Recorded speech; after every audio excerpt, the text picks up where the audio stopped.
Welcome to the Outer Realm with Michelle Desrochers and Amelia Pisano. Airing live on the United Public Radio Network, 105.3 FM in New Orleans.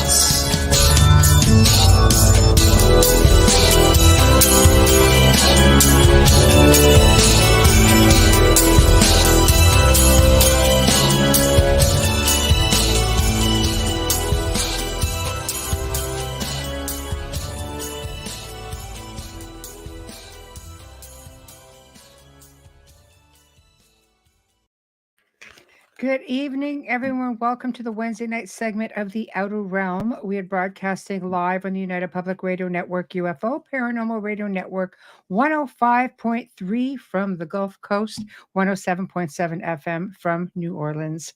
We are fully sponsored by the amazing people over at Folgers Coffee who have been a part of our journey since the very beginning. So thank you, Folgers. We couldn't do it without you, nor would we want to. Also, big thank you to Justice Snicker, a.k.a. Dr. Snick, the sonic surgeon, for the contribution of his time, his music, and his voice for the intro that you just heard. He's an award-winning composer of Halloween horror, sci-fi, and dark wave electronic music, which can be found on all of your favorite streaming platforms. Thank you, thank you. Also, big thank you to Steve McGinnis, the artist behind the banners and logos here at the show. Check him out on Facebook and Instagram. Does great commission pieces, however, specializes, of course, in the Halloween genre. So tonight we welcome back our friend Ryan Stacey, fellow UPRN radio host of Skeptical Sleuth, which airs Mondays at 5 p.m. Eastern. You'll have to come check him out. He is a director of TESA Canada. He will be discussing UFO disclosure, research and analysis, contactee and abductee support, and so much more. Now, guys, you know the drill. We are at 8 different locations all at one time, kind of like a superhighway coming down into one lane. So, of course, we'll be able to get to you all as we can. And here's Heidi from Instagram. Hi, Heidi. Welcome, welcome. Colorado. Lisa. Hello. Wayne. Oh, boy. Okay, who's doing that? Hi, Wayne. Oh, my goodness. I didn't touch anything. No. It's usually me, but I didn't touch anything. I swear. I know. So, anyway, without further ado, welcome our special guest, Ryan. Yay. Hello. Hi, full disclosure, that was me. I forgot that I wasn't. You were hosting. Oh yeah. It's I've a been tough seeing all one this when coming you're. up. I'm like, I didn't do it. No, it was me. It was totally me. Sorry. It's a tough one when you're a host and you guest on a show that uses the same like StreamYard, and you're just okay. Keep my hands off that mouse because it's not mine. I know it's really hard. I had on our open mic last week, Carolyn Shellhorn from Spirit Switchboard, also on our network, and she was a guest co-host. So I could see her just itching. She was just seeing something. I'm like, oh, for God's sakes, just put it up. What I tell our hosts who do have control of the board, if there's something you would like to address, whether it's a comment or a question, just put a little star on it, and when we're ready, then we can just put it up and you can address it. How about that? Well, what I did is I put it full screen, so that because I like that idea where you like leave the mouse alone. Yeah, that's what I do. And since I don't have to worry about all this stuff, I'm just gonna sit back and not enjoy the ride. It's so much. It's just so much easier to do that because I can't sit on my hands. So there we go. Make it official. Well, welcome back, Ryan. It's been a while. Yeah, thanks for having me. Pleasure. And now, of course, you're a fellow host here at United Public Radio. Yes, I am. Thanks to you. I appreciate the invite, and I'm glad it's working out. It's working out for us. Working out for you. Yeah, absolutely. Tell us a little bit about the show so people could come and check you out Mondays at 5 Eastern.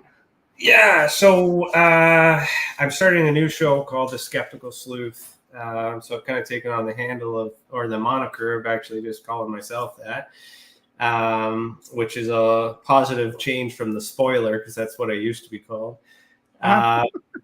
So I used to have a podcast called Uncharted Case Files. I did that many years, but that was also like, I like the style, but it was still rooted with, had its roots from MUFON. So I kind of wanted to let that chapter go finally. What I plan to do with it, since the first few episodes, I'm just going over the Experiencers and Support Association, which is an organization that I have founded in my response to MUFON's lack of support.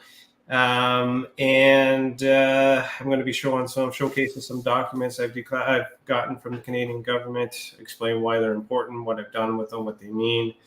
I am going to eventually get into civilian cases as well, which I've been neglecting for quite some time because I have to build a support side. So for those of you who know me, I'm a veteran investigator. I'm a licensed investigator. I eat, sleep, and breathe investigations, and I've had a tremendous career in bringing a whole bunch of stuff to the surface.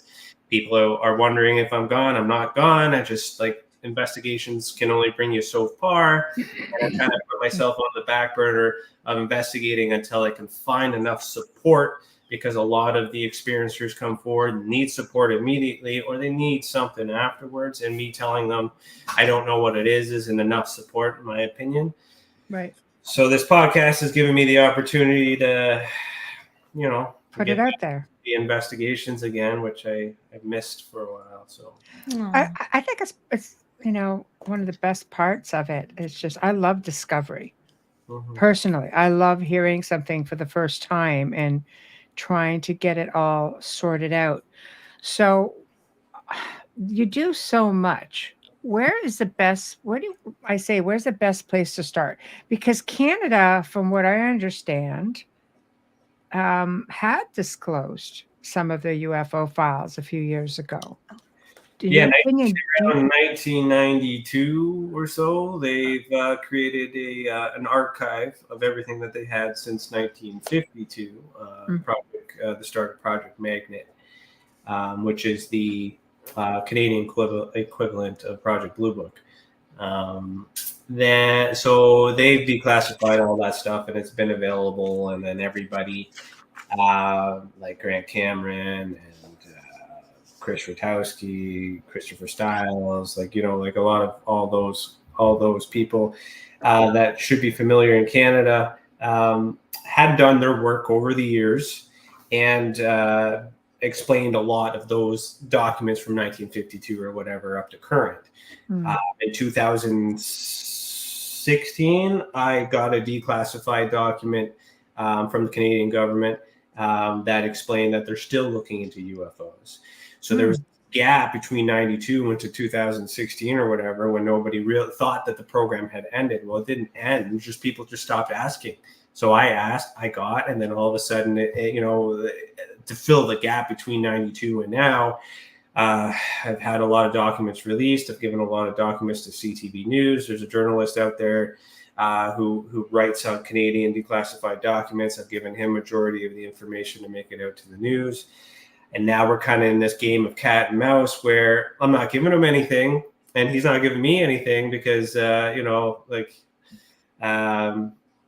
trying to make money off of what he's doing. But as a journalist. Can I make just a little suggestion? Don't give anything to any news media right now. No, I give what is important. So the last thing I gave to the news media, and I got credit for, was a declassified document that identified that surveillance balloon from the Chinese government that was shot down in Canada. So yes, good for you. I got my name read out. I got credit where credit was due. Yeah. All that other stuff. Next day, I kid you not, black helicopter circling my house. No problem. Oh boy! That's when you know you got something, Ryan. It was satellite balloons, and you made it when. One thing that's not woo, and they're like, oh yeah, let's but No, it's just because everything's such a mess right now. So you don't really want to let anything go that you might not get back. Oh, I know. Just wait on it. That's all I'm saying. Oh, it's a mess. I've Yeah, also you know you made it when the black helicopters come out. There's a and pick you Chinook up. over my house. Yeah, right.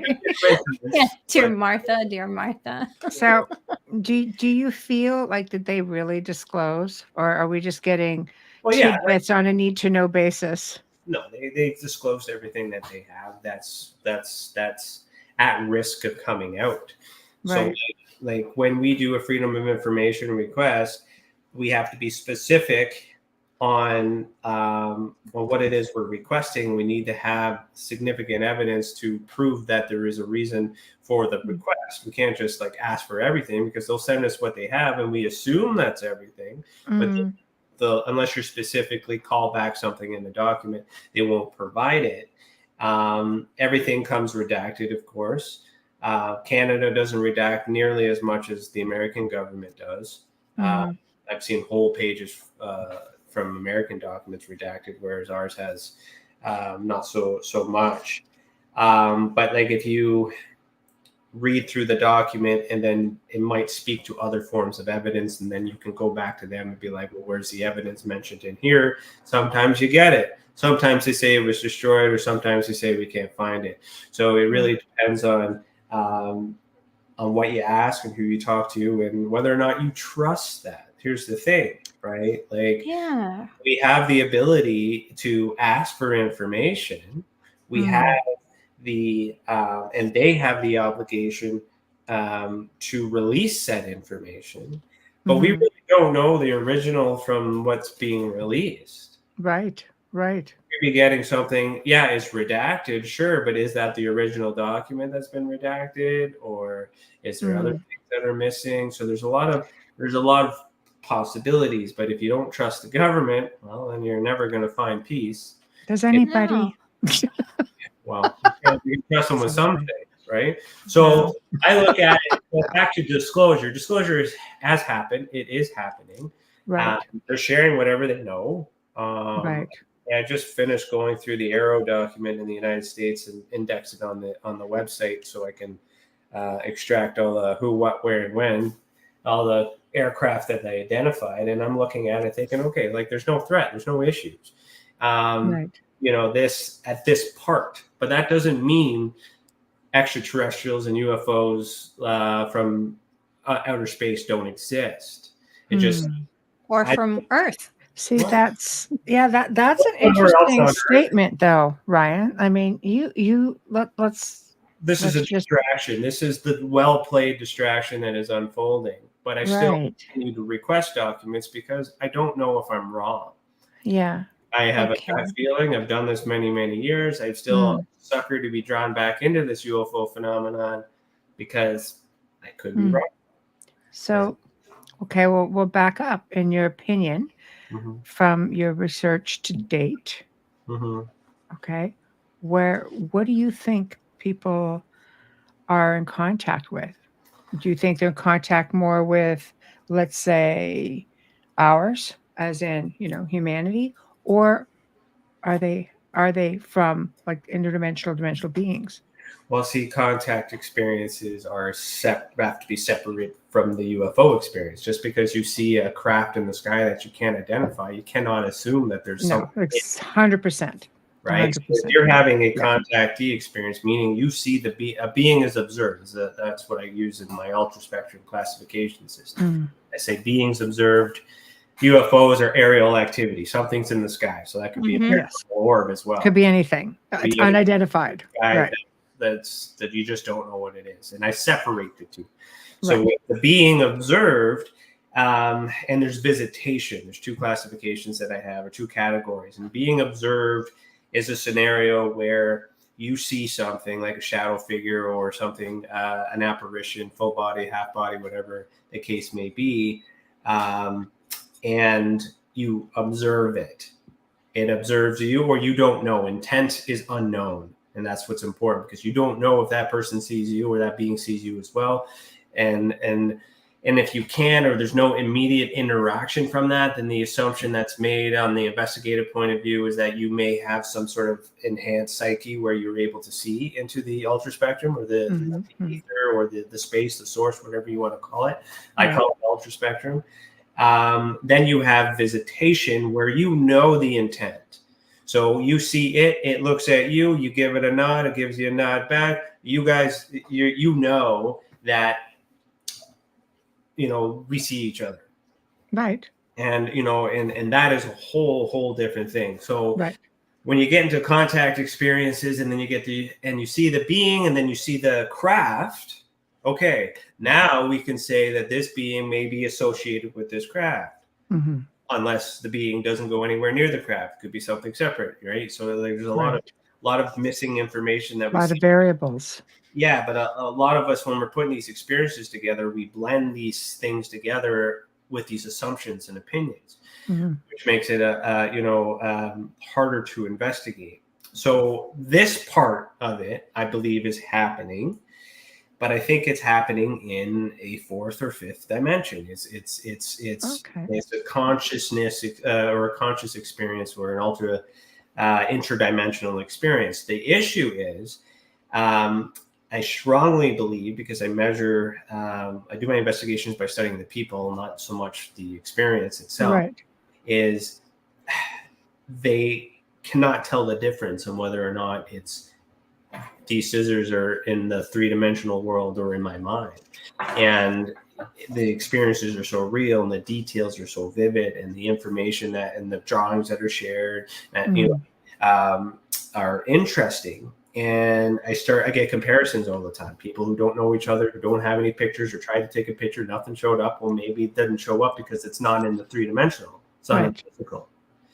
Right. Now we're talking, okay, it's in my head. Well, if it's in your head, doesn't mean you're psychotic, doesn't mean you're mentally ill. It just means that's where it is. So that's where we have to focus. And how do we focus on your mind is, well, we have to do hypnosis, or we have to get you to remember and draw, do some things to pull. So this is primarily for people who basically have just had displaced memory of their experience. Well, it has to be in some way, because if it's I also approach the phenomenon looking for a suspect, from a criminal element. So if a being is in your room without permission, it's against the law. So could anybody get in the room? If nobody can get in the room, everything's locked, all the safety securities are present, then it's only there in the mind. Okay, fine. It's in your mind. You can relax and go to bed. No. How did it get in your mind? Is it an imagination? Was it the movie you watched the night before? Are you having some drama? Or what if you're awake and you just see it? Or it's implanted and deliberately by the Western Canadian government. There's all these evidence of these tools that are used to infiltrate the mind. Okay. Well, what if you just see it? Was my experience. I was wide awake. It was right there in the room. I'm just did you hear anybody else see it? No, I was there by myself, and I was just like, hey, I was fully wide awake. But is it in the physical, though? Did you see it in a combination between the interdimensional? Oh, yeah. I was fully awake, fully full on three-dimensional. Anyway, I mean, where did it go? Where did it come from? Well, let's put it this way. Where it came from is more interesting. Yeah. Where it went, I might have said something like when I looked at it and said, nope. And then I rolled over. I just I'm totally wanted nothing. I wasn't having it. Pretty much I wanted nothing to do with it. So I just rolled over and went, nope. Yeah. So where it went after that, I don't know. And you've had other experiences, so you know what you're looking at. But for people who don't, I have a question for you, Ryan.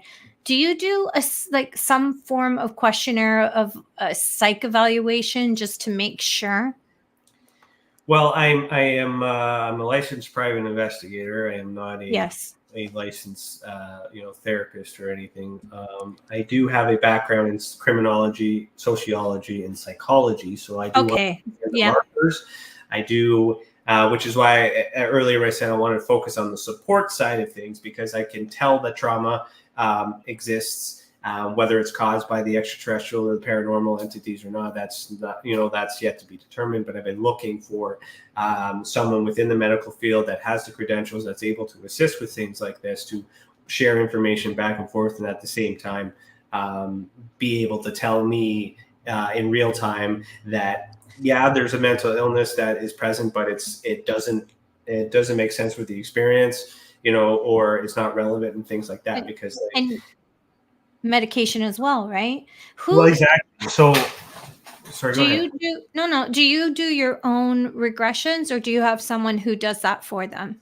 I had someone that used to do them for me, but I would prep them because I don't want them to know the questions or ask leading questions, because there are hypnotherapists that just, if they know, they're going to drive them to this, and then feeds the imagination. So I've been having a really hard time replacing that one, so I just don't use her anymore, because she's been over the top in massaging information to what appears to encourage them to continue to come back, and when they continue to come back, they continue to pay. So there's a bit of a money thing that gets in. Well, you know someone, and you don't even know that you know someone who does it. Okay, you do. And Michelle will tell you after. No, not me. So, well, I can't remember. But okay, well, if there's someone within the network, then definitely the more the better. Because it's got to be careful, because even with my field, in the criminal field, okay, so I may have talked about this on the last episode, but this would be a good point to bring it up. If the experience is negative in such a way where I got to be mindful of my words, because where I'm at, if there is some foul play involved in private areas, we'll say, where that needs to be investigated. Regardless, the assumption is an extraterrestrial or paranormal, based on belief, based on whatever they know, experience, whatever. There's a lot of stuff that's mixed into that. So we have to believe the experiencer. At the same time, it's possible it wasn't that, and it was somebody you knew, and trauma has created this imaginatory thing to block out this horrific thing that happened. How often have you encountered that specifically? 4 times, I think. Okay, interesting. So it's like it's very delicate to protect. Well, the thing is once you go into hypnosis, right, and you're brought back into that point, if you're able to be hypnotized, right, can be. If you're able to be hypnotized and you're brought back into that space and you start explaining things, as long as you're not asked leading questions like, hey, you're wearing, look over towards that purple book, nothing like that. Just what do you see on the dresser, after the dresser's been named, right? So you got to feed off of that. Right. When they identify the culprit or the person responsible or thing responsible, in those 4 times they identified and named people within their family. To one time the person was in the room, so then as a licensed investigator, I now have a criminal investigation. You have no choice. I have no choice. No. Once you know of the crime, that's your oath. The other issue is finding a hypnotherapist that will do that as well, and assess them appropriately, and then turn them over, tell the proper authorities if there's abuse or anything like that too. And then you have, so on one hand, just solved it for you. It wasn't aliens, it wasn't ghosts. It's worse. But it's worse. So you can't leave them. You can't just leave them hanging. So they still need support. They still need therapy. So you have to be careful how you bring that out, right? Because you could put them into PTSD. You can put them back into trauma.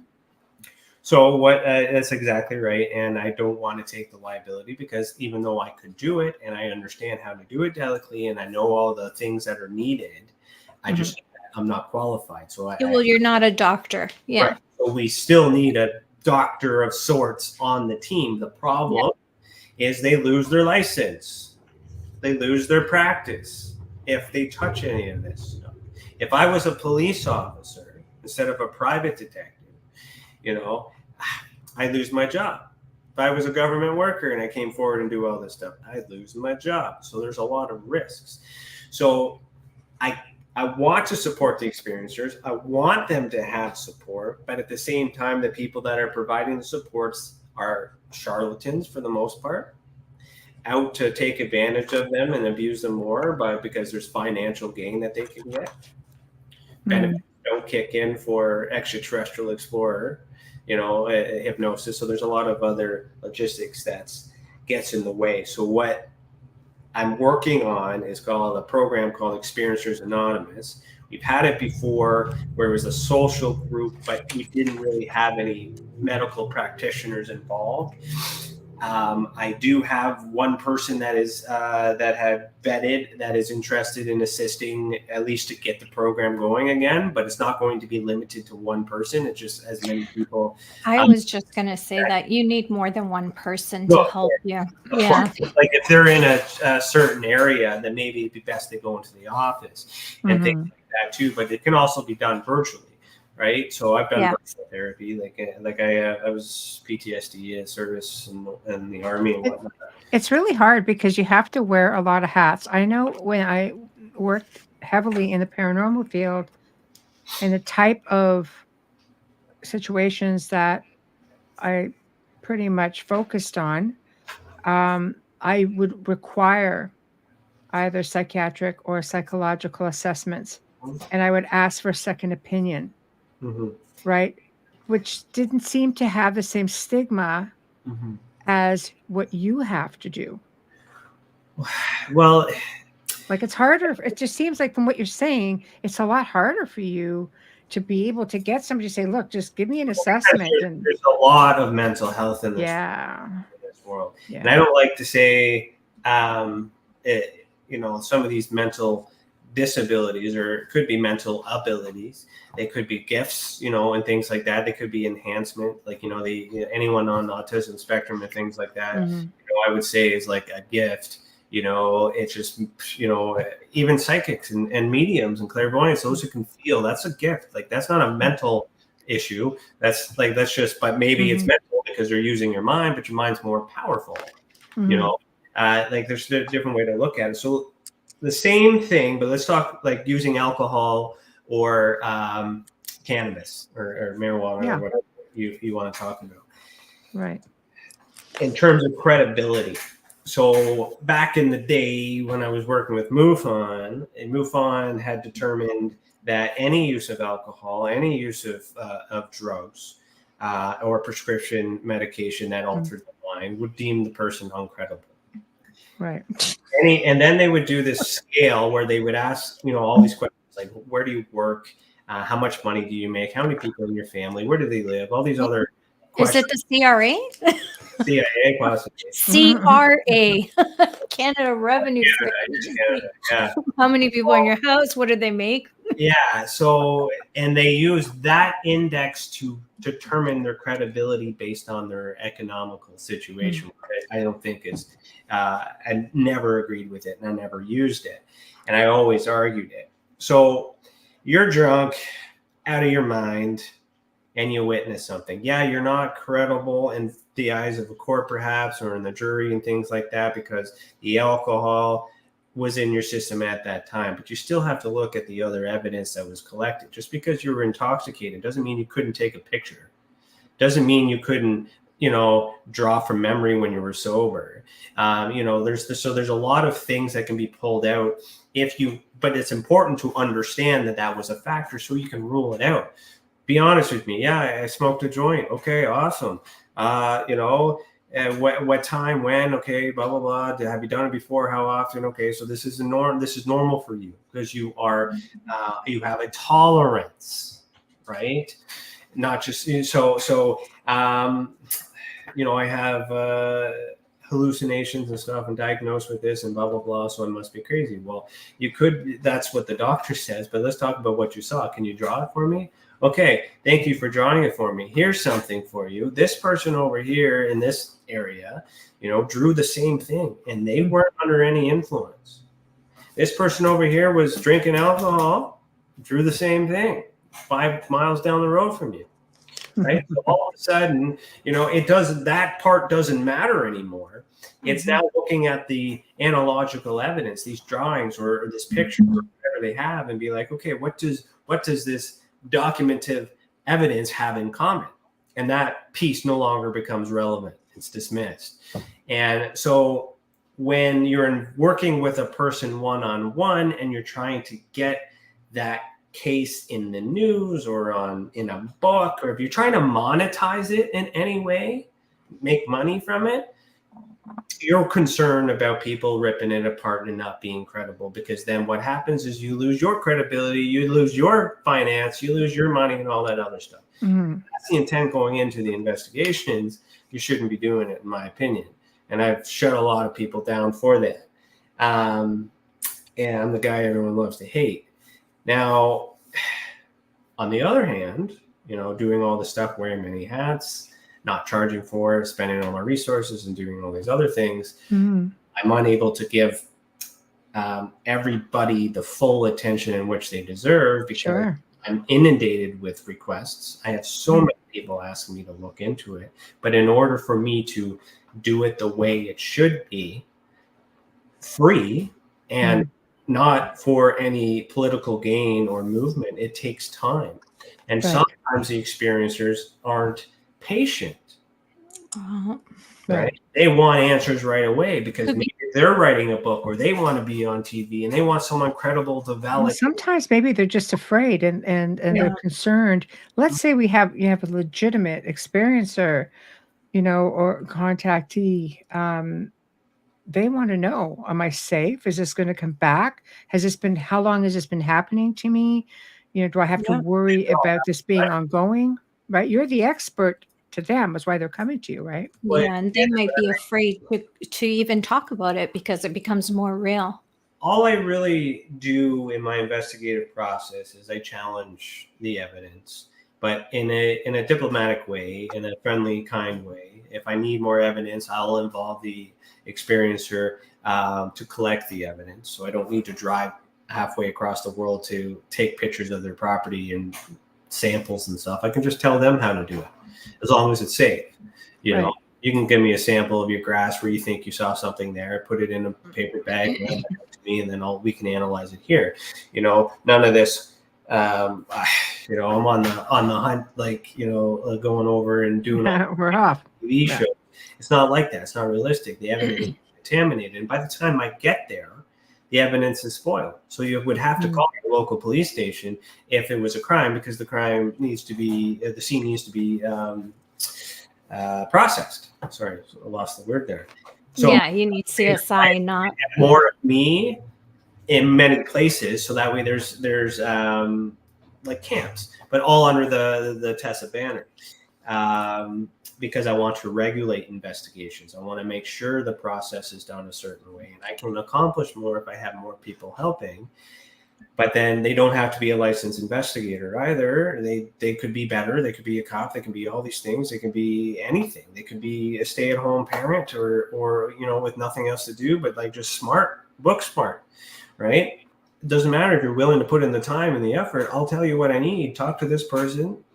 What do you feel? Okay. And then the training kind of begins in that way.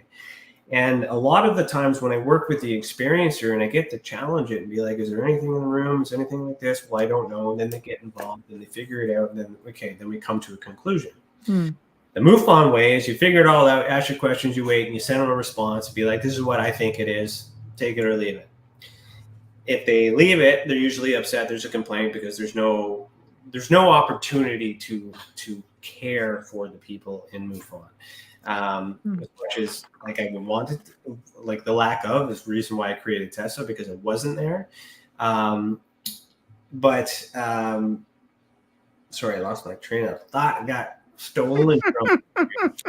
I know you're going strong. I just want to let you go. So by me working with them, okay. You send me a picture, it's black, there's a light in the sky, and you tell me all these things. Okay, awesome. I need to see what this place looks like during the day. Can you go outside and take a photo, stand exactly where you were, hold the camera the exact same way, and just take a daytime photo in front, here, and around, blah, blah, blah. Yeah. Sometimes I get an email back, you're like, I did what you asked. I realized that there was a street light across the street. Didn't realize it was there because it was nighttime. Thanks for that. No problem. See you later. Yeah, and sometimes people are involved with it, Mm-hmm. right? So then they can actually feel and be like, you know what? I made a mistake. This guy, you know, like I get it. I understand it. And Stuff, it could be satellites. You know how many satellites we have in the sky right now? it could be the space station because they've done that. I drank something on my foot. Sorry. Oh no. It's okay.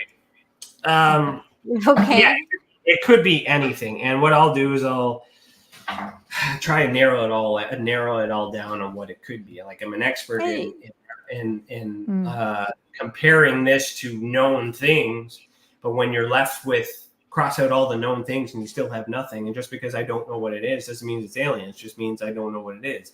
So until more people do it, and then I do a comparison thing when I write my reports, my annual reports, where I try to compare everybody's cases, see what everything has in common. But when I do that, there's a bunch of normalization there. Yeah, it's tough because we live in a day and age of technology, and there's a lot of things out there. You have drones, you have satellites, you have different sort of aircraft. You know, I was having sightings back in the 70s when there were no satellites. Yeah. And I'm looking at something flashing through the night sky up north. I'm like, yeah, that's something. That's another thing. Is it moving? Yeah, they have to.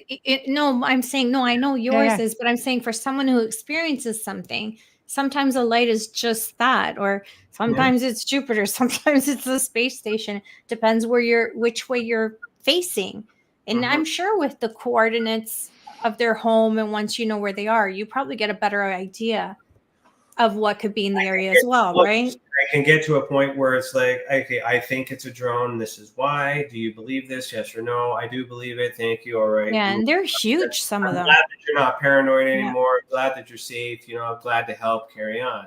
Oh, and the other scenario is, I don't agree with you. I know what I saw. It was this and this because this happened another time. This happened another time. And I know that's them coming back. Well, you don't know that they're coming back. You assume that they're coming back because these other experiences has happened to you.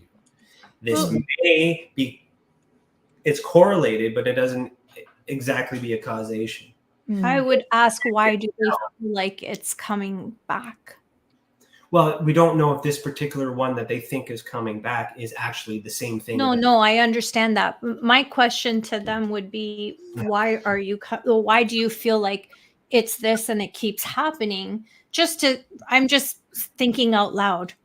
Like, have you run into that where you're asking them why they feel that it's ET?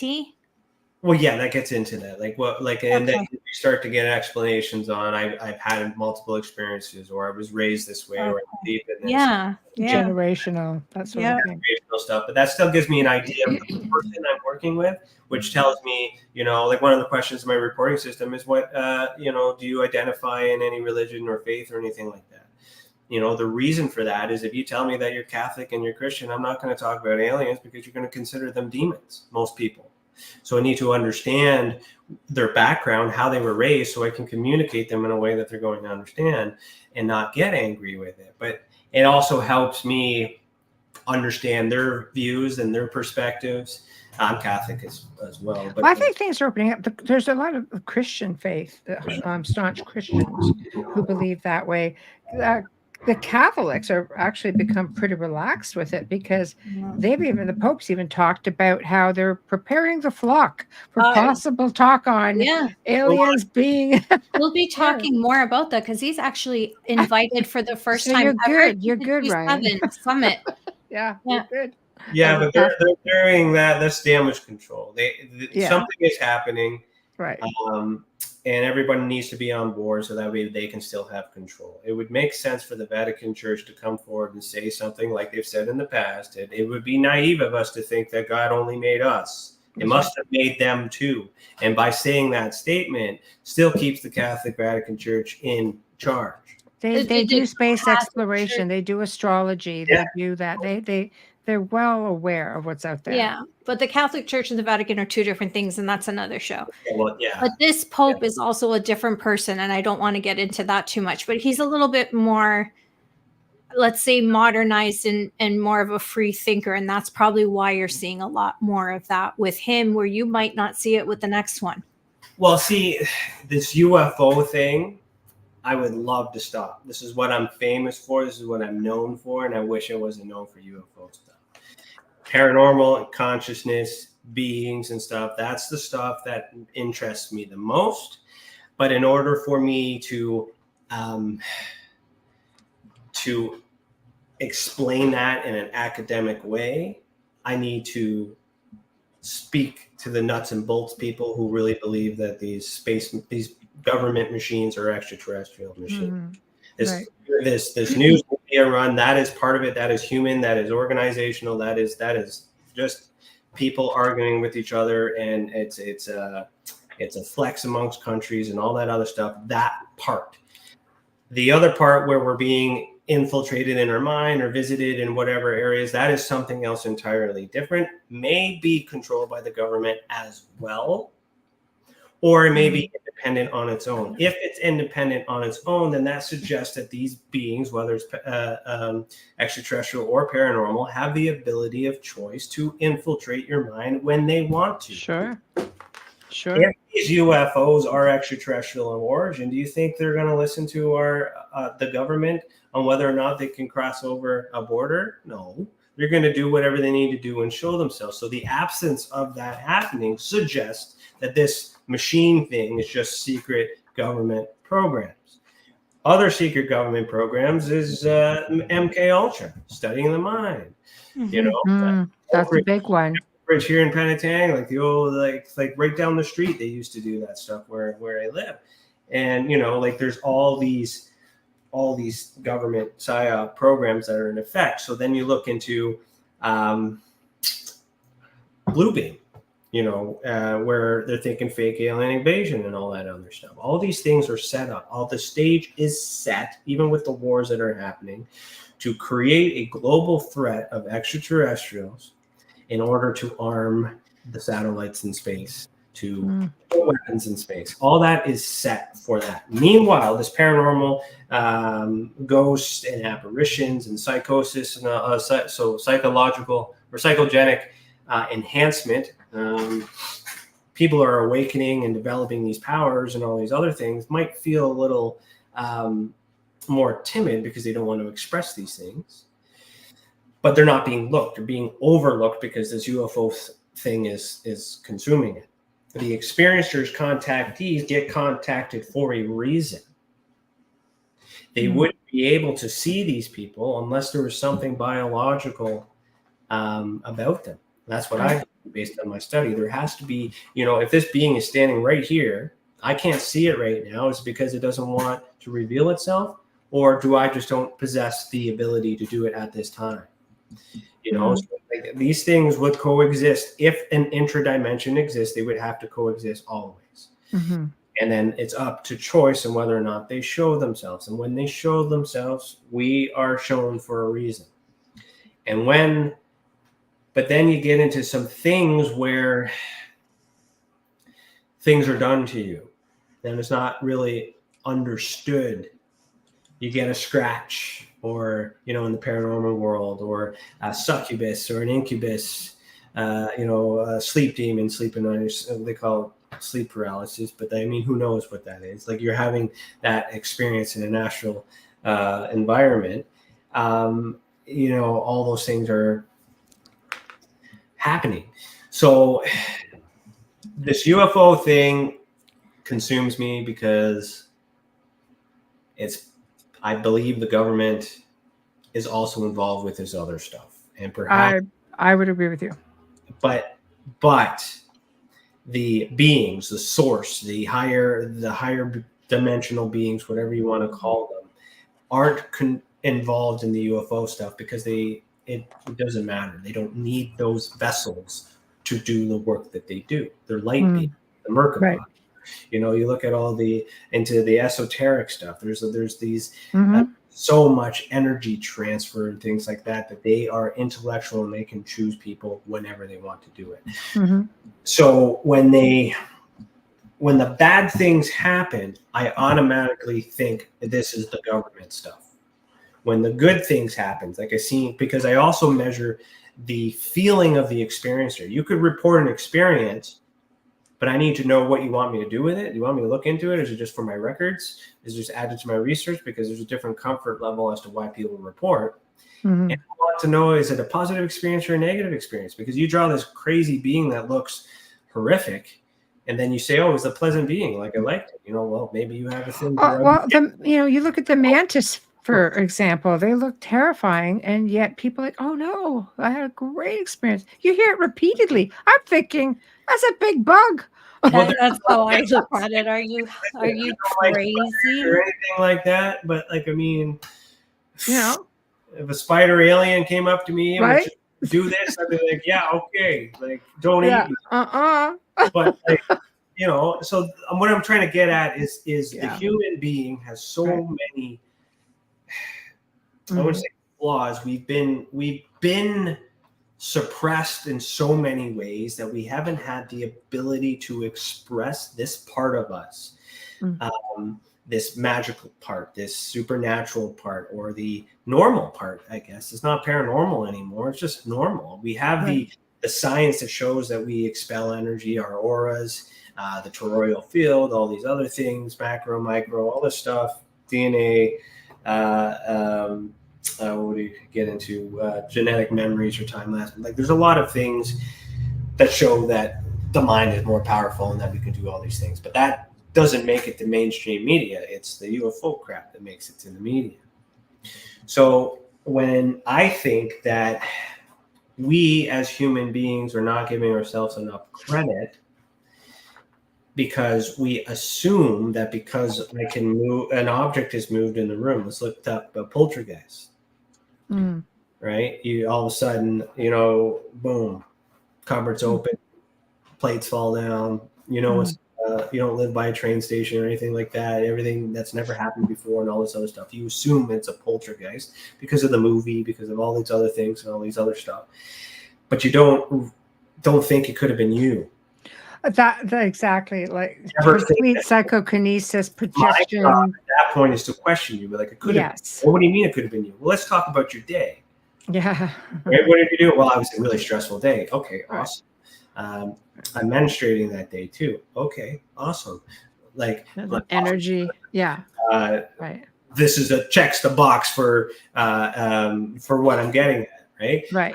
So you're having an emotional day, and what were you thinking before those cupboards opened? I was thinking, oh, I just had enough, and then I said, well, what if when you had enough, that energy came out of you and caused all that chaos? Is that possible? Huh? And then it's like, see, there's no aliens, so you don't have to worry about aliens. You don't have to worry about poltergeists. Your house is. How do you find it's well received? Because I always found it's easier for people to think that there's something terrifying in the house than it is for them to think, hey, I'm a pretty powerful individual if I could project that kind of energy. It could be both, lock the doors, make sure everything's checked. But, how about this? The next time you report to me, I want you to report to me after you've intentionally tried to do these things. And I've gotten reports back saying, you know what, I moved this thing. I don't know how I did it, but I focused and I did some reading, I did some research, and I moved it. It's like, awesome. So there's evidence that in this particular case that this psychic ability or psychic event was human oriented, and it still doesn't mean they're all like that. Right. It's just we've been so dumbed down in society that we don't give ourselves credit that we're super beings, we're super powerful. That's true. Everything has been suppressed. Of course. That self-thought, that negative thought that I'm never going to amount to anything and all that other stuff is tough to go by. And then but you still have that power. You still have that DNA in you that gives you the ability to do that. However that works. I don't know that part yet, but it's still present. It's not gone. It's just we immediately assume that the answer comes from above because that's what we've been raised as. That's what we've been told.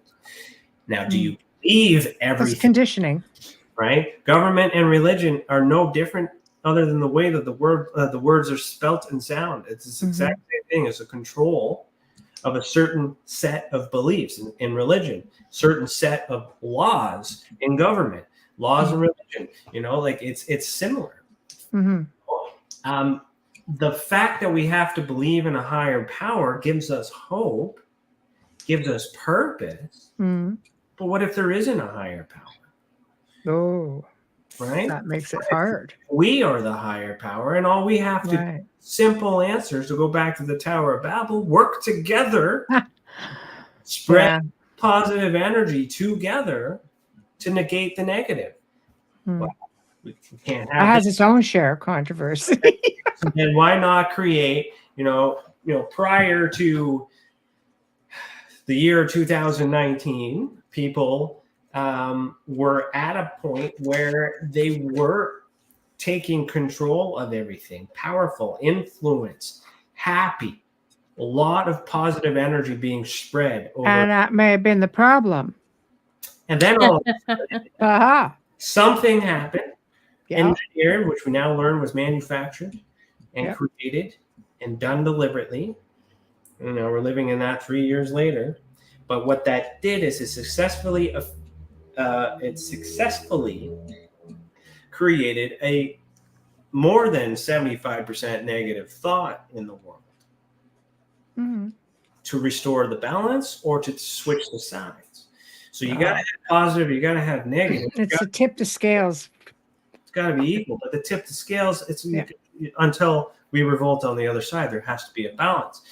So too much positive, too much negative. Now here we are in the end times, because the eclipse has happened. All that stuff has been, foretold, and all that other stuff. But there seems to be a sort of awakening going on. The fact that people are even questioning other life, whether they are actually experiencing it or not, the fact that they are willing to accept that it's a possibility, that's a really big thing, especially after what everybody's been through, because you've got those people who lean harder on their faith, and you have those who pull away from their faith if they've had great loss, in their lives because of it. So you're at a bit of an impasse. But I see a lot of people are having awakenings, whether that's just eyes open or whether it's just, no, I know there's something greater. I know there's something out there. I want to explore it. And they're doing it. Yeah. And I think that the more positive energy that comes out, that'll eventually take over. But that reads into the way that the world is working, because it's energy. Right. And there's intelligence involved, where the government knows that if we instill fear, if we instill negative items, the people will react a certain way. I don't think they estimated the toilet paper hoarding. I think that was just something they did not anticipate that was going to happen as a result, but it created that panic. Of all things. But So it's done on purpose, which means they have to have a higher level of intelligence of knowing that by causing this, it has a desired effect, which means there's a purpose for it. What is the end game? Oh, it could be something as simple as reading, a book and making things happen. You can look at the good book itself, a scripture, for example, and all of a sudden, like, we can make this happen. I say, let's make it happen. There's a lot of like the skeptical. When we talk about the skeptical mind, the skeptical mind can say, anybody can pick up a book and create things to come to fruition. With that being said, I am a big believer in the ancient mystery schools and esoteric knowledge, and there is a lot out there, and getting into alchemy and things like that. There's all kinds of different things, and holy crap, that's another show. How much time we got? I know, right? Hey, sky's the limit. For the last show of the night. I can go on forever. But the thing is, what I'm trying to get at is that there's what I've learned. I'm so far from where I was. When I started with MUFON, I was just like these people. Nuts and bolts. This is the only thing that you can measure. 3 dimension, that's it. 4th dimension, you're losing your mind. You know, well, 4th dimension is time, and it took me forever to actually understand that and comprehend that. And like, you know, the I've learned so much from the experiencers and believing them and understanding them and trying to find roots of possibilities. Is it possible? Well, if this is possible, then this could be possible, and all these other things. And I've learned so much that I even have my own experience. Like I've had a psychogenic experience where what I call a download based on the definitions that's been provided for. Yeah, I've had them. Yeah. But and those who follow my work or on my website, which is on the banner there, experiencersupport.org, and the TESA symbol is prominent there, and that essentially was just a 2-dimensional image with a bunch of colors and shapes and symbols on it that made no sense to me. 2019 winter solstice, ironically 2019, weird. So I learned and I shared that, and I discover all these coincidences and stuff with this map. And I know from my own experience that the person who made that did not know any of those things, unless the person who made that map is my higher self, my higher consciousness. So I need to understand how that's possible. Is it time travel? Is it someone from the future, myself from the future, coming back to save me in this year? Who knows? Did I do a Mercury rising moment where I intercepted a secret government transmission? Like all these things went through my mind, but I didn't think paranormal. I didn't think extraterrestrial. I just thought, like, why me? Why all these other things? And because I always felt that it was more local. And then if you accompany that with the ancient astronaut theory, where do we actually come from? Maybe we are the beings. We are the extraterrestrials. And then if we are the extraterrestrials, which means we came from extra land, where was that land? It just means extra land. Well, why can't it be, terrestrial? I mean, there's so much so much about our planet that we don't know. So many, it is also debated. Middle Earth.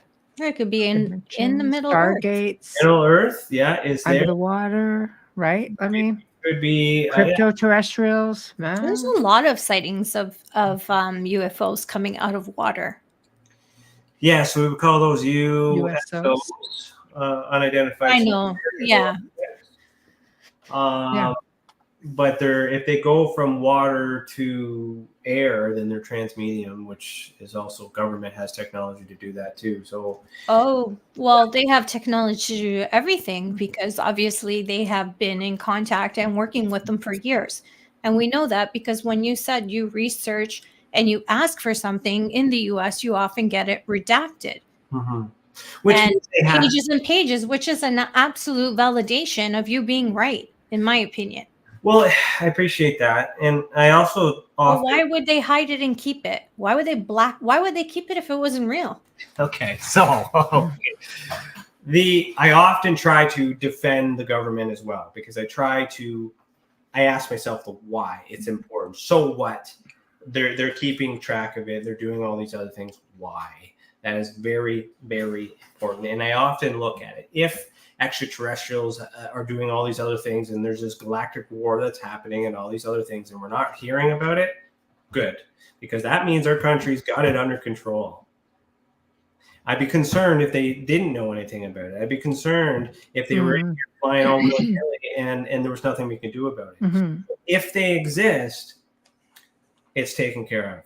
We can relax. Thank you. At the same time, if it's taken care of, maybe it doesn't exist at all. Or what's happening is not what we think it is. It's something else. It's something bigger. We're talking about Middle Earth and like the Earth itself has been theorized to be many different forms, many different shapes, many different things. You get into the non-rotational flat plane hills and valleys conversation. Their argument with the shape being different than the globe, isn't really as relevant as their main point is that the government's lying. So if the government's lying about UFOs, can the government be also lying about the shape of the Earth? And are they lying about both? So if they're lying about both, and let's assume that both are true. So extraterrestrial means extra land. So if in the flat Earth model, there is land beyond the ice wall, that is extra land. So the extraterrestrials could come over the wall into our area and therefore be foreign to our little space, our little planet.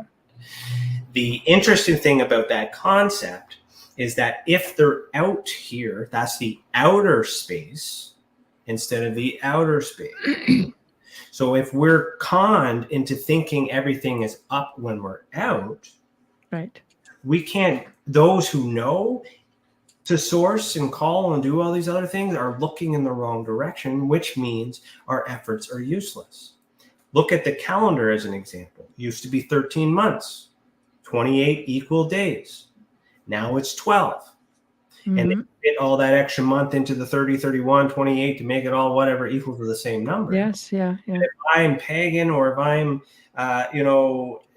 pagan pretty well covers everything except for Christianity. But if I'm like old world trying to do a ritual that I've done every year on this Julian calendar day, I may be doing it like everybody else is doing it. But in the 13th month calendar, it might happen to be a satanic holiday. Are we in the Gregorian calendar? So we, as a civilization, have been lied to many times about many. Everything's been changed. Even our frequency was changed from 432 to 440. I mean, how can they do that unless they know more than us? So if the government is controlled and the government is an extraterrestrial, mm-hmm. They have it. They have an in, or they have an in. So but then there's a negative influence. Yeah. At least as we perspect it. So that's pure resources. Then we get into the religion part where the Messiah is coming to save us from them. So where are the good guys coming from? Well, maybe the good guys aren't coming. We're the good guys. And we have to wake up. We have to be evolved. And we have to remember who we are, because we're these beings having a human experience. And there's much more to us than many of us are aware, even though many of us are aware. Maybe it's those of us who are aware. It's our job to wake up the ones who aren't aware. Here's a quick question for you. Yeah, can you see that one, Amelia? I've got it. Hi, Claudette. How are you? Thank you so much, everyone, for joining us. And my cousin Chris was earlier. I hope she caught me blowing her kiss. Anyways, Claudette asks, what's the difference between a download and a telepathic message? So context is important for that, but in my experience, it could be the same thing if I knew the source. So if I were to see, a being and they're looking at me and I hear their voice in my head and I say something, is this you? And they nod their head, I get some immediate validation. I would consider that a telepathic message because I know I'm experiencing it and I know where it's coming from. In this case, I don't know where it's coming from. I don't want to assume where it's coming from. I just know that I was experiencing a traumatic time. I was trying to leave MUFON, but I didn't want to leave MUFON because I didn't want to leave the people, and I didn't want to leave the people until I had a viable resource to continue with because I had a good reputation with MUFON. I didn't want to waste all the effort and time that I put into that. At the same time, my wife is learning Reiki and experiencing all this other stuff. And she was doing a Reiki session on me as I fell asleep during the winter solstice. So there's a few things that could be combined together, but also are separate. But when I put them all together, it's possible she opened up a portal and I happened to receive the message and it went to me instead of her. And I was obsessed by it and then I wrote it down. And the thing is, wherever it came from, I don't know, but But I do know that I was obsessed with it. It was in my mind. I couldn't stop until I got it out. I had a headache. I had a 2-hour drive that I had to drive, and I could not get the image out of my mind. And then as soon as we got home from 2 hours, I'm like, I got to get this thing out of my mind. I don't know what this is. And then I come upstairs and then I start doing it. And I'm a graphic designer. So one of my many talents. But I do remember starting it, but I don't remember finishing it. And when I finished it, I looked at it and it was kind of like, whoa, what's going on? But I do remember parts of it coming out onto the computer. But there was no thought process in terms of, should this color be red? Should this triangle be over? Just knew it. Symbol be here. It was like I was doing a step-by-step download from my mind to the computer by copying directions. That's very similar to channeling. I didn't ask for it. So in my Ultraspectrum Classification System, this would be considered an unintentional psychogenic event, whereas an intentional psychogenic event is when someone who knows they have the ability is asking for something. So that's it. And then I didn't know what this was. I sat on it forever. I was terrified. I didn't know what's going on. I thought I was going crazy, going through all this other stuff. What do these things mean? And the next year, and then I got the confidence to put it online. And then when I put it online, certain people gravitated toward it. I said, I recognize that symbol. That's a symbol for this, and that's a symbol for that, and that's a symbol for this. And then I'm like, okay, that resonates with me. I know these things. I didn't know that before. Maybe I did. So I started putting all these pieces together.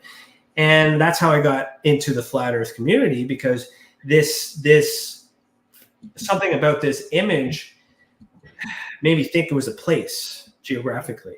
I tried to use it on a globe. Didn't make any sense. I'm like, this doesn't make sense. I can't do anything. This thing's moving around. It's too big, because I didn't want to change the scale, right? I just printed it off. It wanted me to be on a computer, so I printed it off in an 8.5 by 11. That's my scale. I don't want to, and that's what I've been working with.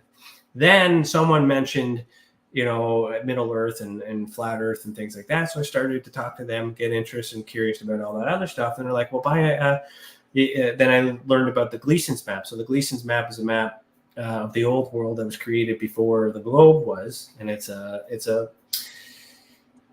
equal distance map of the world, what they actually put on the globe before the globe is formed, right? And when they do that, Antarctica becomes a shape, but when you unfold it, that's where you get that ice circle around the Earth. So that's where the idea of the ice wall comes from, but it could be either or. But which one came first, the chicken or the egg?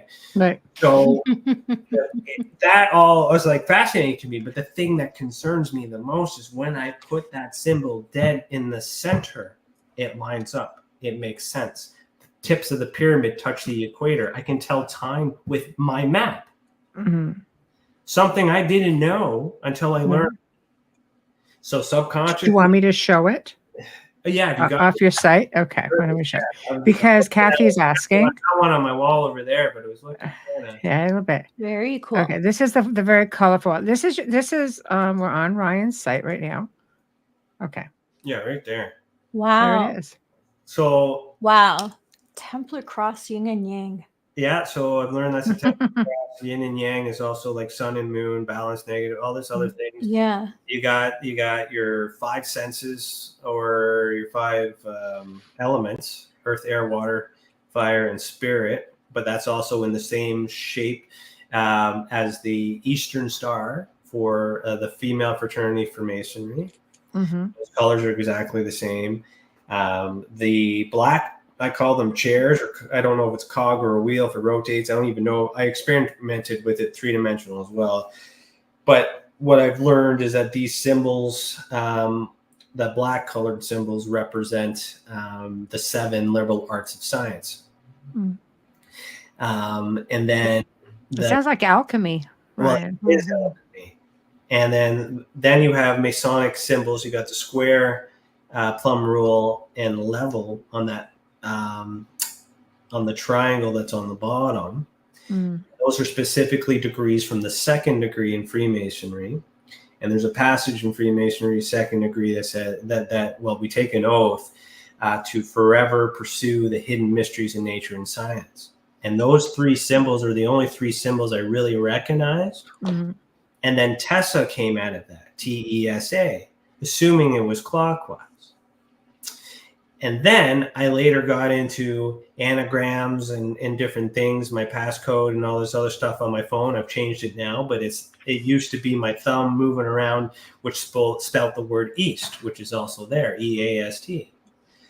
And then I started playing around with it and go, well, what's the opposite of TESA? It's Aset, which is the female, which is Inanna, Ishtar.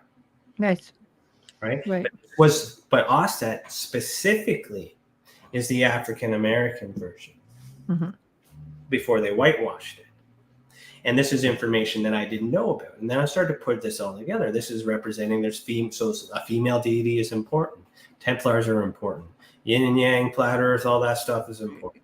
The center, you got the Star of David, but that's also with the circle around it in the middle with those 12 dots. That is a seal of Solomon. That's it. I know that. I know the different seals of Solomon. Yeah. That's one of the seals of Solomon. In the middle is Anu, the symbol, Sumerian symbol as well. And, right. And again, none of this stuff I knew until someone else pointed it out to me, and then I researched and put this stuff all together. Now that's me. Now, why? We'll get into that why. Why me? And why this? What do I do with it? This message did not come with any instruction manual, that's for sure. Right. But what I started to do with it is I just started to realize that I was just to be put it out there and people would come. And as these people gravitate toward me and share knowledge and I share information, and as I learn, things happen. And that's how TESA grew. So the right people came because they were drawn to the symbol. Something meant it. It does things. And all these things extracted. Don't have the image to show you. I wish I had it. Let me see if I got one on my wall I can take down. Take a picture of it. Can you see it on your website? Yeah. No. Yeah. No. Website. So I'm just going to take a. No, I can't. So I can't do it. I don't want to, but to show it well. But so this is 2-dimension. So I had to learn. Okay, you know what? I understand 3-dimensional. So how do I make this 3D? So then I had a scale where I made each visible object. Remove the colors, remove the symbols, because I thought that and I still think, because I have a journal of this, maybe I'll make a book about it one day of what I really think. And I did write an article of what I think about it so far. It is on the website. But working on it in 3D, even though it was only like 3 centimeters per level, I was able to see depth. And when I saw depth, I'm like, this is like a machine. This is a cog. It rotates. It has to do this. What is this doing and why? Then I started thinking about, then I had to learn about 4th dimension, time, okay, movement. All right, I get this moving, I rotate it. I hooked up I made a model, colored the pieces. You got a triangle, you got circles, and you got all these other layers and stuff. I put it on a fan, turned it on, watched it spin. It wasn't safe. It was dangerous. Right. But the motion blur was a circle. And the colors were alternating much like a UFO. And I'm like, well, that's interesting.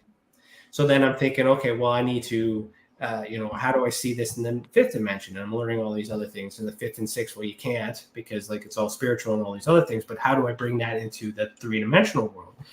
So then I started expanding them to have these pieces above each other. So there was space in between. Right. And when I did that, I was able to see through the center of the map, and I started to understand hollow earth. That's the center of the earth. So can you bring that map back up? Yeah, 1 second. You're gonna need Reminds me of King Arthur's Round Table. Knights of the Round Table, 12 Zodiac. All these things have there's a lot there. So hold on. It's intense. There we go. Okay. There we go. So now I'm thinking, okay, I'm looking at the center of the earth and everything else is around it. But how big of a scale is it? So when I put it on the Gleason's map, that triangle tip will touch the equator. Okay. But if I focus on just the area, the gray area with the Seal of Solomon on it, and the Knights Templar cross, or the Maltese cross, be more specific, that fits exactly in the Arctic Circle, which puts the Sumerian seal, which is the original seal, that's where Solomon got it from, directly in the center of the Arctic Circle. Mm-hmm. Now we talk about an area called Hyperborea, which is an area that was in the Arctic, which had a lot of power, which could be where the Garden of Eden was, all these other things. Mm-hmm. Did not know any of this stuff prior to that. It wasn't on TV, it wasn't on any of this stuff because I was brainwashed in the mainstream media and all these other things. So these are quite significant things. So then, as above, so below is another passage from the second degree with Mason. Yes. And okay, I'm looking at this stacked this way. What if I were to mirror it and stack this way, as above, so below? And that's when I was able to see, okay, if there is a hole in the center, because that's also government protected, just like Antarctica is. Yes. So even if we wanted to explore the possibility of these things being real or not, we can't get there. And that's a question that we need to ask. I have to ask you, why do you think we can't? Because it might be possible. This feel, see, I go on feeling, right? My gut and my feeling tells me that this is right. Right. My analogical brain tells me it's wrong because there's no evidence to prove it. It's just speculation. Mm-hmm. But if I trust your instinct, my instincts, which I'm learning to do because I was never like this, and I was never comfortable because I thought it would affect my credibility, and I start to trust it, it feels good. Just like when it hurt until I put the image on paper, then the feeling went away. And then I started getting these times where it's like, you got to work on it. And I work on it and I'm bothered. I've got anxiety, all that other stuff going. And then once I solve another clue on here that I didn't quite see before, because I learned something else in another thing I read, that feeling goes away. So it's like I get these electrical charges that encourages me to do the work, but they're not telling me what I need to do and what it means. It just leaves me there, leaves me hanging. Well, are you recognizing everything that's being shown to you, not just with this map, but maybe you're getting other downloads that you're just not recognizing? Because sometimes our logical selves sort of pushes away. Well, the logical side tells me this is terrifying, because if this is the way that the Earth is, then we've been lied to. That's the biggest lie in the whole world. And then I start looking at everything else, and I look at, like, you look at the Earth on Google, everything is CGI. Like, you can tell it's CGI. For sure. I mean, you would think by now, there's a lot of circumstantial evidence to support that the Earth itself is at least not the way that it's explained. NASA lies. NASA does all this other stuff. NASA used to be a Disney film studio before it was NASA. So there's a lot of things that people forget about because the generations are changing and they're not learning these things because they're burying the secrets now, so that way the future generation can forget about it. And it's up to us to continue, just like our ancestors before us, to keep this narrative going. But that's the thing. If I'm right, then we have a problem. But what can I do about it? And now let's come back to the why. Okay, this is a long explanation, but I want to circle back to the why. Why would the government hide this from us? Mm-hmm. Well, look how we reacted with the 2019 crisis. Mm-hmm. If we knew that we were in a container underwater with a dome above us and we could not go past that firmament. Starting to feel like Truman. Well, that's I'm starting to feel just saying. I'm starting to feel claustrophobic. Civilization. Why would we continue to work as hard as we do on that idea that when we die we go to heaven? Well, I look at heaven as just a dimension. Like I just look at an evolution of self. You know what I mean? One. I can't go up or down, but I understand the concept of it. Well, they make it physical. They make it material, and that's what we believe. And that's where. But the old teachings was like internal. Yes. Like, I know what I'm talking about now, but back, ask me this, in 2015 when I started, I'd be like, what? Potato? Yes, right. But Yeah. even in the Bible, it says, I walk beside you. Jesus walks beside you. Is that a hint as it's another dimension? Well, that's possible. I mean, then you got to get into the question whether or not he is the son of God or he was just a prophet. Or if he was and a carpenter. Or an alien. Okay. Yes. We have to take the time for Prophet, but it seems like the same crap going on. station sponsor ID. Yes, definitely. I'm in the forest. My mouse always acts up at this time. It just never goes back on. I know. Oh my goodness. Okay, amazing. You are listening to The Outer Realm with Michelle Desrochers and Amelia Pisano, coming to you live from the beautiful city of New Orleans on 107.7 FM, as well as the Gulf Coast on 105.3 FM. We're live on Roku channel and archived as well. Our special guest tonight is Ryan Stacey, UFO-UAP research contactee support. And he also has a show on Monday nights, right? On this network, UPRN, called The Skeptical Sleuth. So look out for him, show him some love, show up, and make sure you tell him you're there. Join the chat room and let him know that you're there. I promise you're going to love it. So tonight, if you're just tuning in, don't worry about it because you can stream the archives on any platform that you normally use. Simply search United Public Radio and then The Outer Realm to find us. Remember to click like and subscribe. Add us to your playlist so you never miss an episode. Kindly share us with your friends and family. A big, huge shout out to Folgers Coffee. Thank you for your continued support in sponsoring our show. We absolutely love you, and we look forward to many, many years with you. Thank you so much. Our fabulous banner and promo media is courtesy of the incredible horror illustrator, Steve McGinnis. And he is an artist who also creates commissioned pieces as well. So you can find him on Facebook. Check out his artwork. And you never know, you might find something that looks great in your home. Thank you, Steve. Our intro and outro is courtesy of Dr. Snick, the sonic surgeon, aka Justin Snicker, award-winning composer, vocalist, and musician. You can find his music on Amazon and Bandcamp and stream on any platform that you normally use. Find Dr. Snick on Facebook and Instagram, constantly dropping little clips of his music, and the videos are so cool. And thank you, Justin. Don't forget to use or search his music when you're putting your stories together on social media. Just simply search Dr. Snick and all of his music comes up.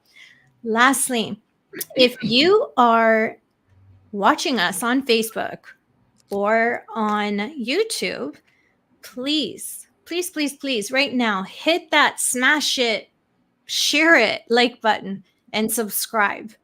We really appreciate it. Okay, and we are back. So it's been informative. It's been on the edge.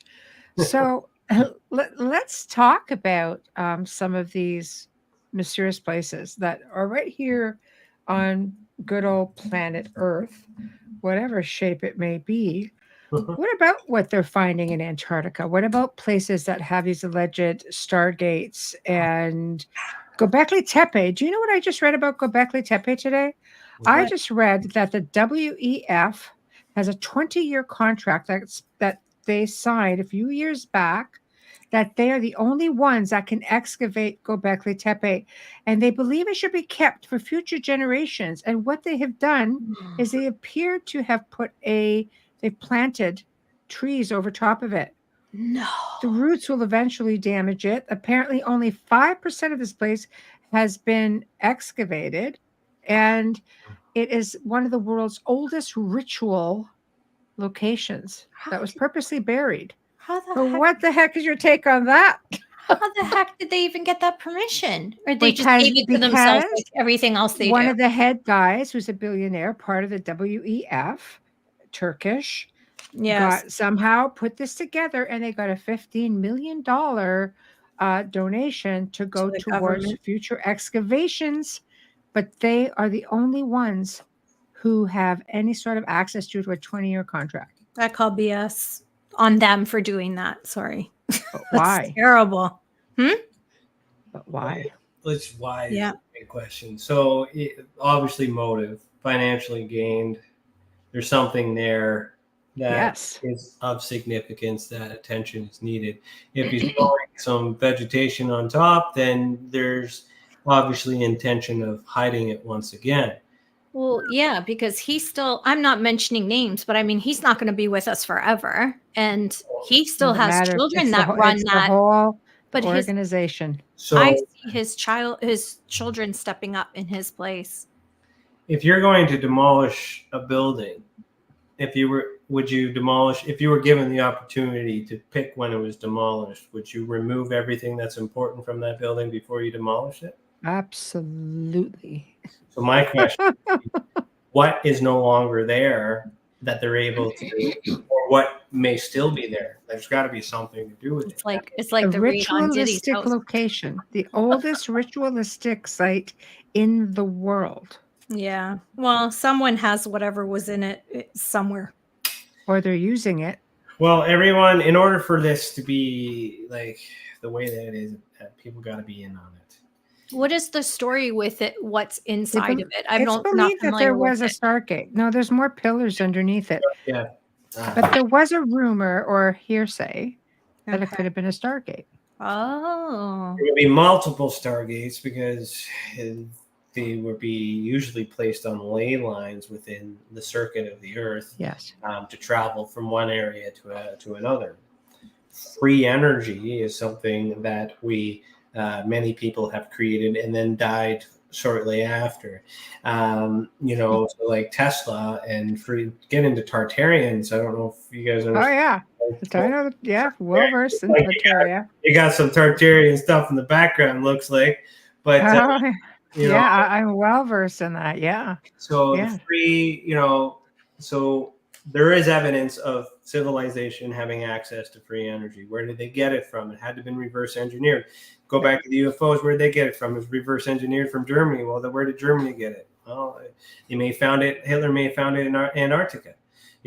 So all of these places of war and things like that of importance, there's obviously things there because the text said that they were there because the people in the past wrote about it so it could be used and not be forgotten. But then they took control and they burned the books and then they put it in the Vatican Church, locked it all up. So people still know what's really going on. So this is normal behavior. I'm not surprised. But where did they remove the Stargates? And if so, where are they? And are they using them? Well, there's supposed to be many of them throughout the world, but around Göbekli Tepe there are other sites just like it that the WEF says, well, hey, just go down the road a few miles and you can excavate that one. So if they don't all have them, that one's up for grabs. So like it's corruption. Yeah. Was it Babylon Museum or whatever got ransacked there shortly after they got Saddam Hussein. But really, just before that, he was talking. Right. There was talks about him having access to a Stargate or finding a Stargate. Well, he had a huge palace and it was loaded. Oh, yeah. So, that Tartarian stuff, and that's basically Tartarian area. Yes. So channel from the ether is there. And then I live in an old house that has the old fat style fireplace where the antennas are there. They were candle holders. They're not candle holders. People don't understand what they are. From the ether through the chimney and lighted up their house. It wasn't fire. Fire is new age. But these are human.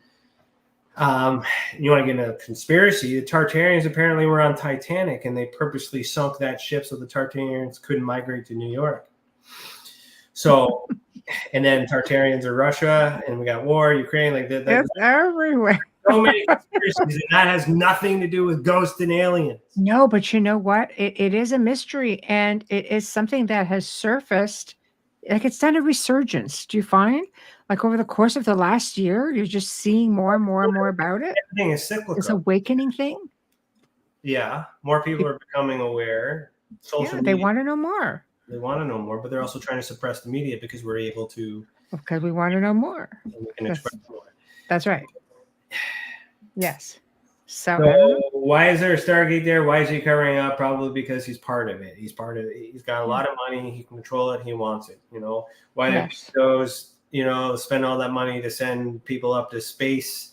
Because he's in on the space program. You got to sell that lie that space exists and that rockets are going up there and all these other things. If you ever look at like pictures of Devon Island in Canada, looks exactly like Sorry. So there's a lot of human explanations for this paranormal stuff that we're seeing. Right. Does that mean that these extraterrestrials still exist? I do think they exist. I do believe in source. I do believe that there's a higher power. I'm just not 100% sure whom or what form it is in. Yeah. I always say source. It Yeah. just feels right to If me. I go on my feeling when working with the map, I feel that source is feminine. I feel that source is local. And that might be local to me, local to here. Like, I don't think it's as far away as everything, how it happens. And then if it's female, that changes the story. Do you feel like the female is like a mother figure? Yes, and that's where the interesting connection with the reverse of TESA being offset is connected to the 100%. mother goddess, a female deity. 100%. And Sophia. yeah, It's Sophia. by many names. So, which came first? Adam or Eve or Adam or Lilith or whatever, Sophia, whatever you want to call them, all these came first. Right. But what does that mean? What does it matter? So we now we get into fallen angels, and we get into Nephilim. stuff, Nephilim, and all this other stuff. You got the good guys and the bad guys, Watchers, and all that stuff. I resonate with the ground team. So your boots on the ground. You are. That's totally your type. But I do resonate with them. Meaning, if I were to categorize myself and be as bold of saying, identifying myself as part of this, I would say I'm a fallen angel. In the sense of, I used to do this work. I said no. I'm part of the punishment. But at the same time, that's why I know what I know now. That's because I lived it. And then at the same time, I understand the reason I'm trying to change it down here now. That's if I were to really believe that this experience is religious in some way or spiritual in some way. If I were to just take off the analytical brain, that's how I feel. Is that what's happening? I don't know. I don't want to, and that feeds my ego and things like that. So I try to not go that way. But it makes sense when I characterize that feeling around how I walk my life, the things I got into, all these other things and whatnot. And I resonate with it, just like you resonate with certain superheroes on movies and stuff. We all resonate from these gods and all these other things, reincarnation and things like that. So the interesting thing with the ground team and the air team in the Sumerian text, up until the Christian and Catholic text, the sky team were the bad guys, the ground team were the good guys, and then that got flipped. Whereas the bad guys on the ground and the good guys on the top. But if you look at the characteristics of all these other ones, the guy on the top was really the bad one, and the bad one didn't want the people on the ground to do any more than the slavery that they were created for and intended for. Yeah, right. And it was the ground team that encouraged, that made use of it. So, the female element of that, there had to have been a female that created the ground team, because if you look at the Sumerian mythology, Enki was a scientist who's also a parallel to Poseidon, to Pluto, to Loki, to essentially Lucifer. He is the chief scientist responsible for creating the environment in which the perfect man was made, the atom, the adaptive, multiple atoms, not just one. But his partner in that element was a female deity, which is our mother deity, which is our mother goddess. So she played a role in the creation of Adam. So Mhm. meaning she carried him and birthed But you know what you just said? Atom, atom, atom, atom. atomic, right? Where does it come from, right? One letter changes the thing, changes everything down the thing. Especially if those ancient texts were not translated properly. And you would have to have somebody who speaks that language back then and to learn it, or otherwise we're just speculating, right? So there's so many things. Now, if it's smaller to that point where we're just atoms and material, and this is a body with a soul in it, right? Or a soul with a body, depending on how you want to look at it, then you're getting an assimilation, because this is manufactured. This is an implanted thought. We're just totally getting into Matrix stuff, and that's a show and a half. That's Well, worth doing. Yeah. I did a whole believe show in on the Matrix on the gray zone. I It's do believe crazy. in the soul, though. Well, there has to be a truth in each of these conspiracies. Right. Otherwise, the camps that believe in them won't believe in them. There has to be some stem. So when you put them all together, you get a whole weird rabbit hole conversation like we're having. Right. And it's what makes sense, you know? Yeah. And if we're in a container, then that means God exists, because the container would have been created to preserve us. And I think we're 100%. living in a world where we're responding because there's an absence of God. It's our creator. And whatever that may entail. Whatever that means. Our Yeah. creator. To the deluge and the flood story and all that other stuff. Yes. When the Yes. floodgates were open through Pleiades or wherever, those portals are, in the firmament, if you are on that side of things, the water came in and flooded everything, which is why you have all these ancient cities underwater. So that, and then Absolutely. the storm was put in place, perhaps, and then you have the rainbow after the ark. And why is the rainbow there? Because it's reflecting sunlight. You could go back to the White time light. of Atlantis. They believe Atlantis was a worldwide thing. It wasn't just an island. Atlantis, I think we could be in Atlantis right now. And the ice wall, I think we partially are. is the the inner ring. So if you look at a map of what they think Atlantis was, you have this inner ring, small concentric circles, and then one big one with this little community in the center. Mm-hmm. Then everything else is just circled around it. I think we could very well be in Atlantis, and the ice wall would be the first of the outer rings. And there's nothing beyond that, because that's where everything comes from. That makes sense. Like, I mean, if we look at, of course, I'm not a scientist. I'm not an astronomer and all these other things. So I know there's science that will explain that the Earth is rotating. There is science that will explain that the sun is big and that the moon is big, or certain things like that. I understand the math, but like I was saying earlier before, if I use a 13-month calendar and I do a ritual, I'll be right. If you use a 12-month calendar and you do a ritual on that day, you will be right, but you'll also be wrong because you don't know you're wrong. Right. The tool you're using to measure with has to be the right tool. So we can both be right at the same time and both be wrong at the same time. So when I use my eyes, my visual cues and things like that, okay, I may not agree on the shape of the Earth, but I have seen enough things with my own eyes and understanding the way things work to know that something about that story doesn't make sense.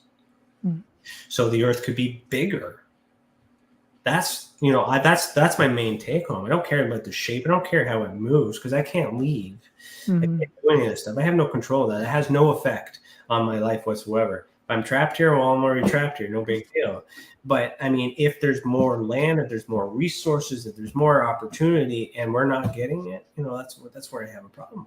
I don't think it's just so much land. I think it's, when you say resources, I truly believe that we are having to wake up to the resources that we were given when we came here with respect to our abilities. We are powerful beings, and we were given many senses not just the 5 that we've come to rely on because we live in this physical place. There are so many others. And that's what they dumb us up, because if you look at people, can you imagine a mass consciousness, a mass awakening where people just wake up and go, we know who we are and what we're capable of? You'd have anarchy. Well, and that's for why, the elite. and that's why there's a lie. That's why the lie is Correct. important. Yes. Right? Because it's for the greater good. If we knew we were trapped. So that would have to mean that the government knows that the Earth's shape is different. So they have to put enough things in place so the majority don't panic. Why do we matter that we have to be shepherded or herded like that? What is so important about us that this needs to be done? Otherwise, they could eliminate. Mass numbers, for one. Right. So mass numbers for what? Bring us back into slavery? Are we a food source? Are we an experiment? Right. Well, it feels more like slavery because, you spend your whole life, you're given a number. You take that number, whether it's a birth number, your birth certificate, your social insurance number, or your then you have your employee number. Then you have everything is a number. You die, you give you death, you have a number, and then that's the end of it. It feels like it is being like a type of slavery. We work. The absence of God. So God, right. The physical world may have walked this earth, walked this plane, has ascended, no longer there. So for us to, we're stuck in the 3-dimensional world. So where we're going to find peace is when you're vibrating at a higher dimension. You wouldn't have a conversation like this with someone who's able to reach Q, like the high vibration. Different density, because this is all vibration. This is a lot lower. Well, we're in like 3rd density. That's, there are beings that have elevated to 5th and 6th density. And where are you elevating? It's in your mind. Right. Not physical plane. This is the construct. So everything is there. So we're all living, like there's just so many things. So here's another comfortable truth that also doesn't make sense. You have multiplication in numbers, because like you mentioned numbers, there's only 9 numbers. It's 1, 2, 3, 4, 5, 6, 7, 8, 9. That's it. 10 is just a repeat of all those numbers. Right? So there's a 0. You count your units, but 0, what power, how powerful is 0? Is it nothing? Or is it something? Yeah, that's another show. 1 plus 1 equals 2, right? But if you go 1 times 1 equals 1, right? 1 times itself is 1. That should be 2. But then you have 1 times 0 equals 0. 2 times 0 equals 0, and so on. What makes 0 so powerful that 1 times itself is that 1 that it's multiplied by nothing? Where did that 1 go? I'm just sorry I caught the 369 because I am 369. I'm March 1969. Nice. And I'm March 19th.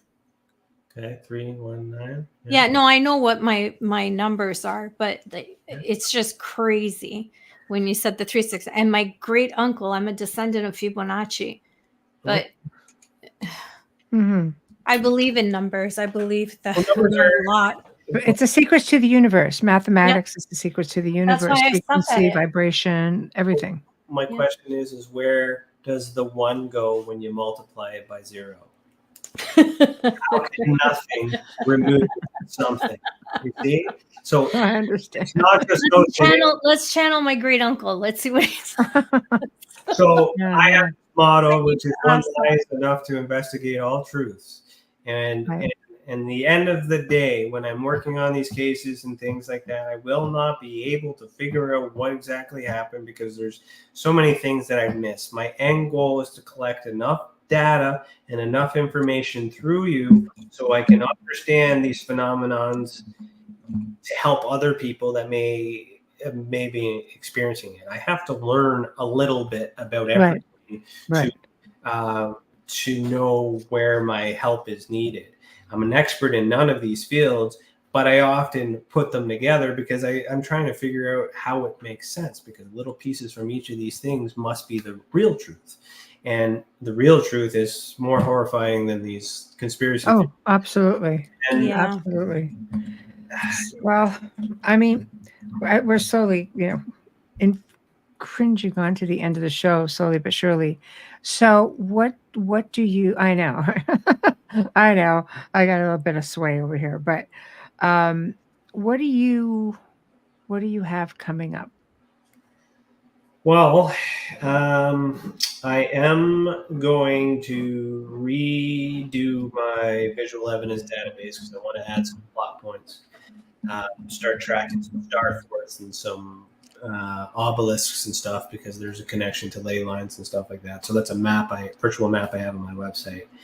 But then I'm getting into my report writing and my cases again. So I am overdue for my 2 Canadian current event surveys. So behind me here are years 2021 and 2020, which is compilation of all of the declassified documents that I've gotten from that year of aviation reports that are reported by government sources or pilots from Transport Canada. I compile them together to measure their patterns and their trends to try and determine, if there's a threat or there's any, if these things are unidentified. And that's those 2 books alone are my backbone for when I say that these are a human issue, not an extraterrestrial issue in the UFO stuff. So I am going to be working on my 2022 and my 2023 because the Canadian government finally released the documents I requested.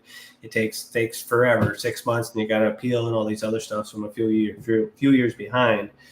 But then I'm going to work on my first ever ultraspectrum report, where I take the civilian stuff, combine it all together, and try and measure and index what I think might be the ideal experiencer. Because experiencers, I learn more about the phenomenon by talking to the people. I'm not going to be able to find the aircraft in the sky. I can check. Right. I can do all these things to make sure. But the main thing is, end of the day, what do I care about? That you're not being hurt, you're sleeping at night, you're relaxed, all that anxiety is gone. But then I'm also intrigued because I have my own experiences. I'm trying to learn, find someone who's just like me, but like literally just like me. So there's a pattern, and certain hair colors, certain blood types. Oh, there are certain things that are common with these experiencers that share the same type of experience. Right. And I'm trying to correlate so that way I have enough data that I could possibly bring enough people in the same room and do some experiments. So what I mean by that is, if I can do a blind study where I can understand that certain, majority of my sample has a certain blood type, which isn't the O negative, stereotypical blood type that everybody thinks is the ancient astronaut one. In my research, it's actually AB. Negative. It's the rarest of both blood type groups, the AB, negative or positive. But then you look at the golden blood, that's even more rare. There might be 100 people in the entire world who have that. So there is a mixture of those things walking through and all this other stuff. Yeah. Well, there was a woman on the other side of the world who has golden blood, and she found out that a child was having surgery and, of course, couldn't get blood. She got on a plane and went over to donate. Oh, wow. Yeah, amazing. So good people. What about investigating hybrids? Hybrid people? Well, it can be investigated. I gotta take their statement at face value. I can do a DNA sample, and it might does it look different? Like, how do you tell? We're all hybrids in some way. Technically, yeah. How would you do a DNA sample? I ask for permission, of course. No. I mean, where would you send it? Yeah, I mean, what would you compare it to? They wouldn't, even if they found something different, they wouldn't tell you. They'd go after that person. That's true. I own a private investigating company. It doesn't matter. You're asking for someone's DNA, and if they find something that doesn't fit the norm, they're not going to tell you. No, but I can. They're going to tell you whatever, and they're going to take that information and seek out the person. Oh, naughty! Sorry, I forgot. Not sponsored. Get that out. Nope. Get that hat out. Sorry. I get it. So without revealing, I do have people that I know that I can trust that would at least Right. Because the government is watching everything. Yeah, but you have. If I am able to get a blood sample that shows that there's an anomaly that is rare, I would have to get a blood sample from thousands of samples to compare it, and then Yes, it would have to be it's very involved. The likelihood of it being extraterrestrial to that point, I'm not going to see that in my lifetime. I'm not going to put the effort into that. But There are people who claim it, and they claim to have the evidence via blood type. You don't know. You might be able to experience that and research that. It's out there already. Yeah. Otherwise, listen to their statement and then just believe them as credible. Because who am I to argue? Look at. I'm not comparing them to this, but it's a similar situation where we have the choice to identify, different sexualities. True enough. Yeah, true right? enough. Who am I to argue? Even if you have biological parts of a male and you want to identify as a female or a cat, Mm-hmm. Who are you to argue? Yeah. Because you have that freedom. So hybrid, and that's a hybrid, Yeah. Pretty much. So now it's getting damn technical. Word alien. Yeah, identifying as a cat, you need help. Well, yeah, there's things, but I don't want to get. We're not doing a justice to people if they're identifying that way. We're not helping them.